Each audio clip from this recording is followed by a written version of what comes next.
Welcome to the award-winning Friday Night Sports Zone, brought to you by Generations Physical Therapy. Get ready for all the plays, all the scores, and some great fan action. Now, here's Anna Tarullo and Jake Siegel. Good evening and welcome to Week 6 of the Friday Night Sports Zone. I'm Anna Tarullo alongside Jake Siegel. We're matching tonight for homecoming, but we had lots of good matchups here in week number 6. Yeah, that's right, Anna. A ton of 3A action plus some Class 2A action as well mixed in. But one notable game we're watching tonight is could Ironton go on the road and earn a victory over Chesapeake? And it was their homecoming as well. Chesapeake hosted the Ironton Fighting Tigers tonight for their homecoming. Let's take a look at how things turned out. We picked this one up in the first quarter here.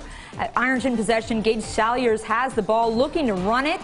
Salyers gets through the defense and runs it into the end zone for a 50-yard TD. Look at him go. He's been so good for them all season. I feel like we're always saying Gage Salyers. Extra point after this one is good. 7-zip Ironton is up early in this one. And coming up next year, still in the first quarter, the Panthers have possession now. Donald Richendaler, wonderful name, has the ball looking to pass, and he's quickly knocked down. It's a fumble. Reed Carrico, the OSU commit, he recovers and runs it into the end zone for another Tiger touchdown. Extra point good. 14-0 Ironton building that lead. Next, we move on to the second quarter where it is the Ironton ball 2 yards from the end zone. Guess who? Carrico again in the end zone, a popular spot for him. He puts up 6 more, extra point, good again. Ironton leads 21-0 and will continue to lead for the rest of the game. Tigers notch another W, beating Chesapeake tonight 50-6. Good win for them, Anna. Two top 10 teams going at it as it's Spring Valley welcoming in Capital tonight. The Timberwolves had a huge win last week against GW, while Capital lost to Cabell Midland. Cougars looking for a fresh start tonight. The T-Wolves up 14-0 at the end of the first quarter, so early in the second, the Cougars have possession. Evan Landers looking to pass, but is picked off by Spring Valley's Clayton Sharp, who runs it up the field for a Spring Valley first down. Still in the second quarter, Timberwolves ball from 2 yards away. It would be a handoff, and Anna, so good all season long. It'd be Nate Ellis who runs it through the defense for a TD. The extra point would be good. It'd be 21-0 Spring Valley at this point. But later on in the second, Capital would get the ball back, and running back Sean James, opposed to running, will look to pass right here. But wait, it's another Spring Valley INT. This time it's by Nick Porter, and the T-Wolves end the first half still up a commanding 21-0. Spring Valley winning it tonight big, 41-0, that final score. Wow, next we head to Braxton County. They're trying to pull off the upset over 13th ranked Liberty. Seth McIntyre gets the screen pass and goes the distance to break the scoreless tie and put the Mountaineers in front first. We skip to the second half, down 35-zip. Braxton County finds pay dirt as Drew Pitt gets the handoff and from 2 yards out punches it in. Now it becomes a 35-7 game. McIntyre with a huge game tonight. Late third here, the Mountaineer tailback spins and wins, and he gone. Liberty with tons of explosive plays tonight, and Liberty wins a big 56-7. Huge win tonight. Braxton County falls to 0-6. Yeah, well, hopefully they can rebound come next week, and we're off and running here on the 13 Sports Zone. That's right, Jake. We're just getting started. Still ahead, Riverside tries to hand Cabell Midland its first loss of the year, plus a huge 2A clash between Chapmanville and Hoover. Could the Tigers spoil the Huskies' homecoming? We'll have the answer coming up in just a moment. After getting past Capital by 5 points at home last week, Cabell Midland not only made a statement with the victory, but now has made them one of the best teams statewide, owning a perfect 5-0 record. But it was another tough test for the Knights, who welcomed in 8th-ranked Riverside, who has only lost once this year. Let's hit the highlights. Cabell Midland Knights are looking to go 6-0 on the season with a win tonight against Riverside. Now they're down 28-0 in the first. The Warriors get themselves in good field position before the quarter ends when Caden Easterling hauls in his 30-yard bomb. But it would not carry over into the second when the Knights go for it on 4th and down, and they just can't connect in the end zone. But the Knights would keep the pressure on in the second quarter when Jacob Caudell breaks off this big run. They would score a few plays later to make it 35-0. But for the Warriors, it just was not their night, as nothing seemed to go right for them. Cabell Midland wins it easy and remains undefeated. Final score 45-8. Parkersburg South is also looking to stay undefeated with a win against the Huntington Highlanders. Down by a score with seconds remaining before halftime. The Highlanders drive the ball down the field. Tay Blackwell completes a quick out here to stop the clock. But on the very next play right here, the ball would get stripped. The Patriots will recover to end the quarter. At the half, Huntington celebrated its homecoming tonight. Lots of schools and lots of programs holding homecoming tonight as well. But the Patriots seem to be the ones feeling at home tonight when Brandon Penn right here breaks off a 40-yard run to get his team in the red zone. They would punch it in just a couple plays later and go up 28-14, and Parkersburg South beats Huntington by 9, 30-21 the final score. Homecoming tonight also for 2-3 Herbert, Hoover hosting 2-3 Chapmanville. Both teams defeating the same opponents so far this year. Kind of interesting. Opening drive of the game, Chapmanville's Waylon Hensley gets the end around and goes around the far side for the short score. Tigers roar first and take a 7-0 lead. Later on, still 7-zip. Quarterback Chase Berry going to look downfield after these rowdy fans make some noise, and he's going to connect with who other than Hensley again, right? He's been the star of the game for a huge gain. This is going to put Chapmanville in striking distance yet again. And a couple of plays later, Berry with the QB keeper, and he's been so good for them, Anna, this season. Wow. The entire Husky defense, watch. How many guys did he make this? That's one. Let's just count them. That's two. Still on his feet. From 8 yards away, kid. He would push his way all the way to the end zone, because by the time they get him, it's good for 6. Chapmanville goes on to win big, 32-7. They spoil Hoover's homecoming. You have got to love the persistence there. But now let's take a look at some scores around West Virginia.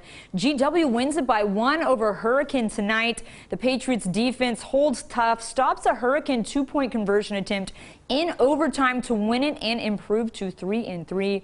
Meanwhile, Bluefield dominates Point Pleasant 49-14. And it's Wayne County over Scott 27-18, and Pike County Central absolutely dominates Tug Valley 80-48. What a high-scoring game there. Pike County Central moves on to 5-1. Pretty lopsided, right? I mean, number 9 Ritchie County moves to 3-1 after defeating Ravenswood 41-13, and number 16 Clay County goes down big, losing 49-6 to Independence, who now moves to 4-2. And 2 higher-scoring games: Eastern Charter 43 over Tulsa 6, and Wahama drops tonight's game to Eastern in Reedsville 54-18. Wow, stay with us when we come back. A pair of teams still trying to pick up their first wins of the season.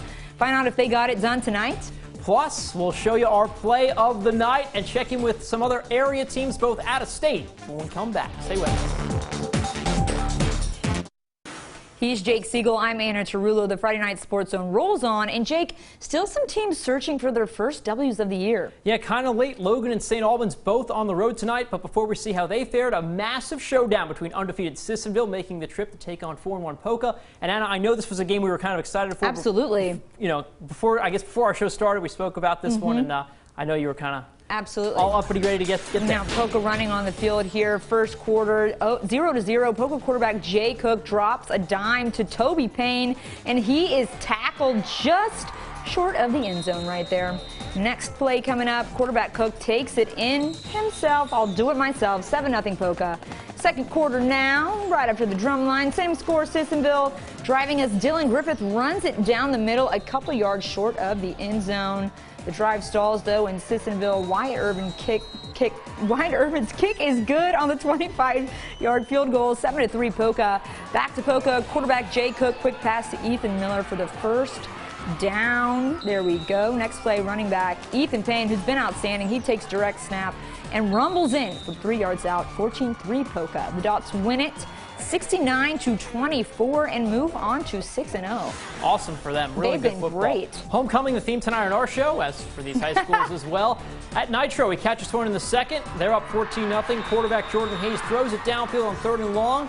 But Nitro's Charles Robinson going to make the diving pick. The score would remain at 14-zip. Now quarterback Jordan Hayes going long, and again he connects with Aiden Slack, this time for the nice catch. The drive would stall, however, and Logan's punt right here going to be blocked by Big Virgil Smith. That's a great name. It's a big momentum changer, because on the very next play, Nitro QB Trevor Lowe going to fake the handoff and turn it upfield himself. Dive again for the 31-yard TD. 20-0 the score in favor of Nitro, and they were all over Logan tonight. 57 to be exact. That's how many points they scored. 57-22. Wow. And St Albans at Ripley, you can already see some pink on the field for Breast Cancer Awareness Month. A lot of people had that tonight. Love it. St Albans with the ball here. There's the snap, and number 11 for Ripley comes out of nowhere for a huge defensive stop. Next up, it's Ripley Vikings ball now. Number 5, Cameron Ramsey gets the handoff and sneaks through the St Albans defense for another Viking TD. They were burning it up on offense tonight against St Albans. Ripley with the ball again coming up. I think they had the ball a lot tonight. It's first and goal. Number 31, Caden Hall pushes to the defense for a Ripley TD. And we're going to see them in the red zone again here. Number 11, Noah Westfall, he runs it in for a touchdown. Final score, Ripley 65, St Albans 24. Now moving on to some Buckeye State scores. It's Gallia Academy over 28-0 over Fairland, and the Portsmouth Trojans win by 2 touchdowns over Colgrove, 28-13. Rock Hill beats South Point by 5, 26-21, and Wheelersburg beats Minford by 1. Final score 21-20. Minford tries to go for it for 2 in OT and is denied. Same ending as Hurricane GW there.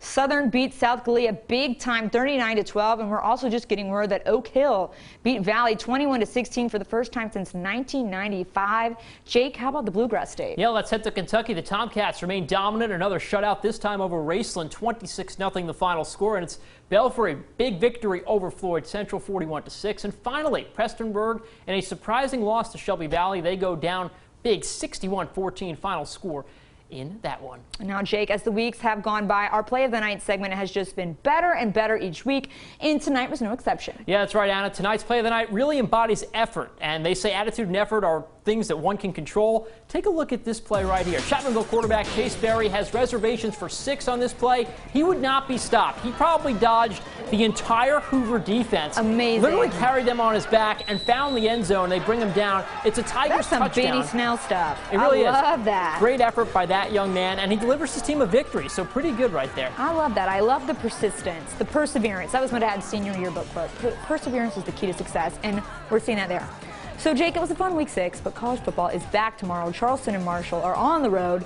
WVU is home, and it's also homecoming for WVSU. Yeah, reminder, the Friday Night Sports Zone postgame show is next, and you can watch it by going to WOWKTV.com. Hit the live section, and we'll see you there. And here again next Friday, same time, same place. Have a great weekend, everyone. We sure had fun with you all tonight, and we'll be out next week and hopefully to meet some more of you all.